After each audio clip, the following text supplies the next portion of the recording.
Hello and welcome to Chocolate and Cheese. My name is Dom. Usually I would be joined by my lovely co-host Lou, but unfortunately she is off sick today.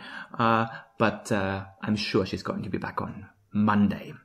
Alright, it is Friday the 6th of March and today we have another episode of Crime Time. Today we'll be talking about how to commit the perfect crime.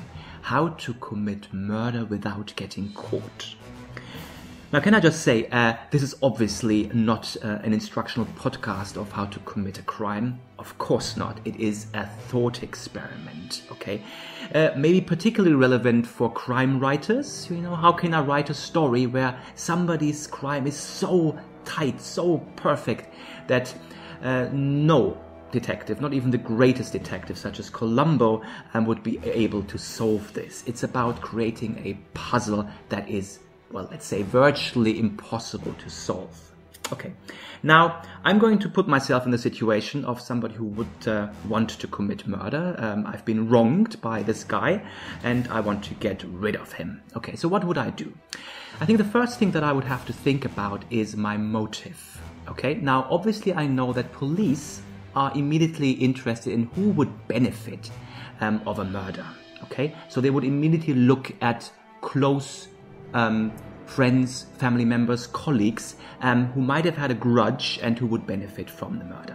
Very easy. And I think this is mostly done very successful by police. They would, and this is how they normally find their culprit. So I would have to think about that very carefully. So imagine I've been wronged today by this guy, and I would obviously not commit the crime in the near future because things would just point at me straight away.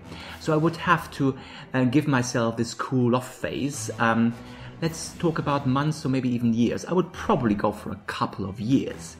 But I would also move away from the area because again, the police would normally look, like I said, friends, family circles and the immediate environment. Apparently, most crimes are actually committed within the area of where the actual culprits live, simply because, well, they don't want to travel really very far away, and also because they know the environment very well. Okay? Now, as I said, I would suggest move away from the area. You don't have to move countries, because once you want to go back to the country, you would obviously have to go through an airport, and there would be, evidence on your passport of, where you've traveled. So move away, a couple of 100 kilometers, I think, would suffice, and you have to wait for you to strike at least a couple of years, let's say 5 years. Okay. The next thing I think that is important, apart from the motive, is obviously the alibi. Alibi meaning somewhere else. Yes, that's Latin, by the way. Again, we've already done that. We've moved away, so we are away from the potential crime scene. But I think it would also be even better if one doesn't just think about a spatial alibi, but also of what I would call a functional alibi. So putting yourself in the situation where one couldn't really conceive of you, being able to murder somebody. So why not come up with a story that, you had an accident and you're in a wheelchair for, let's say, a couple of months, maybe even a year, during which time you're actually going to commit that crime. So I would think of, I'm going to put myself in a wheelchair. Everybody's going to feel rather sorry for me, saying, oh, this poor chap, can't do anything for himself now, would have to be, looked after. So I would, come up with that story, maybe for a couple of months, maybe up to a year. Okay? So this is my alibi. Now we come to the third part, and this is really the setup. And I would say this is probably the most difficult part because this is the actual crime. Now, don't forget, we've already removed ourselves from the situation. Okay, so we are, it's years later and we are living far away from the actual crime scene. Now, for us to be able to commit the crime, and for me to do that, I would have to introduce myself back in the environment of the potential victim. Now, I would only do this, obviously, in disguise, because if I'm found back in the situation, people would recognize me. They would think, hey, what is he doing back there? Is this guy, blah, blah, blah. He's been living here before, he worked here before. No, you would come up with a disguise and introduce yourself in the environment of your potential victim. Okay? So I would choose the disguise of something that looks very, very different from me. So I would probably go for the large blonde woman. Yes, I would probably even change gender just for that particular purpose, to look completely different from myself. Now, in that disguise, I would have to spend time in the vicinity very close to my potential victim for considerable amount of time.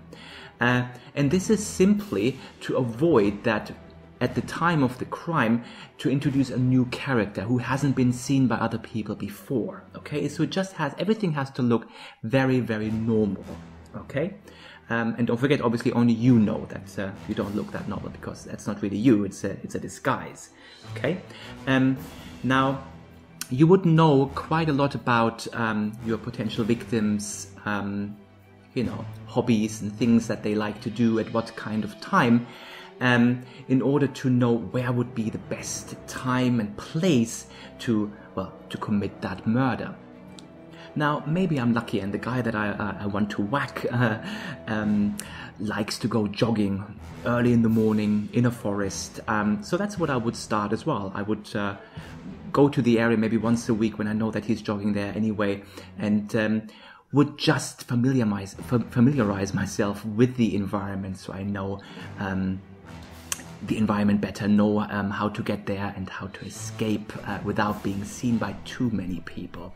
So on the day of the actual crime, let's imagine that this guy has driven to the forest in his car, and he's out there jogging now. I would probably, just before I know that he would return, be quite close to that car, wait for him to come back, and then just before he goes into the car, I would just, whack him, use a tranquilizer dart or something just to knock him out unconscious first, drag him in the car, take the keys, and then drive the car away.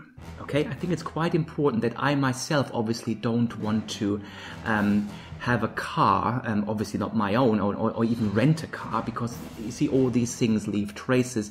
I would use a bicycle or even walk to get to the area. Now, don't forget, me going there wouldn't raise any suspicions anyway, because I've been seen in the areas for several months already anyway, so I would just look like that female jogger that other people have seen before. Now, once you're in the car, once you drive away, well, yes, you have to make your way to an area where you actually commit then the crime.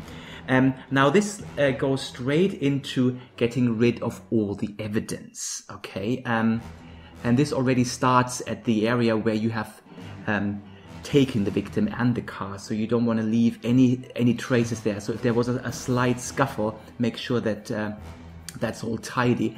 Now, once you remove the car and you go somewhere and you actually commit the crime, what you will obviously do, and this is probably one of the most important things in the entire affair, is one has to get rid of the body. Okay, and there are obviously loads of different ways.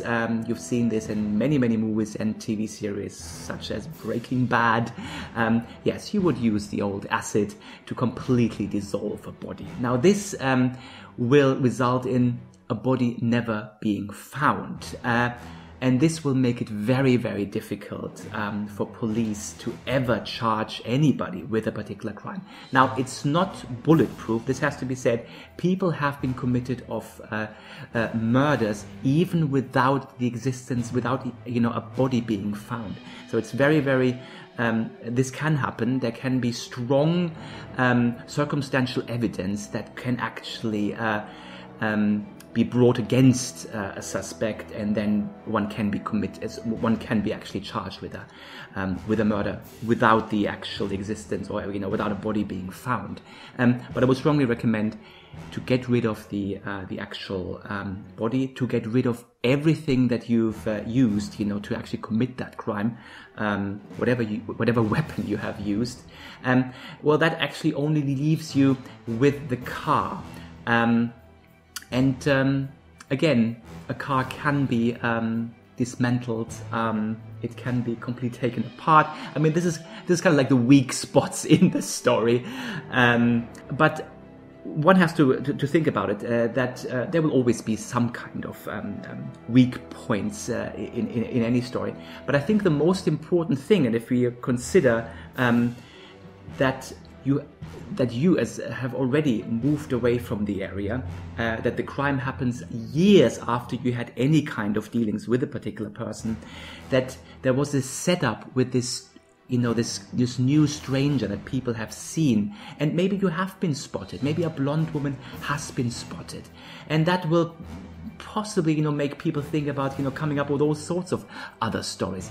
But the likelihood that you would be implicated in that particular crime, now let's again remind ourselves, you are somewhere else, years later, and you have, you have sustained a terrible injury. You're in your wheelchair, and then very far away from you, somebody goes missing. A body has never been found, and there was maybe somebody saw a blonde woman in that particular area. So the likelihood of me getting implicated in that kind of particular crime, I think, is very, very slim. But anyway, so this was our thought experiment of how one could potentially commit the perfect crime, how to commit that perfect murder. Again, this is not to be seen as an instructional podcast of doing that. Of course not. It is all just about creating a puzzle, a bit of a crazy fun, and maybe quite useful for our fictional, for writers, for novelists who would like to come up with a story that would be very difficult for detectives to solve.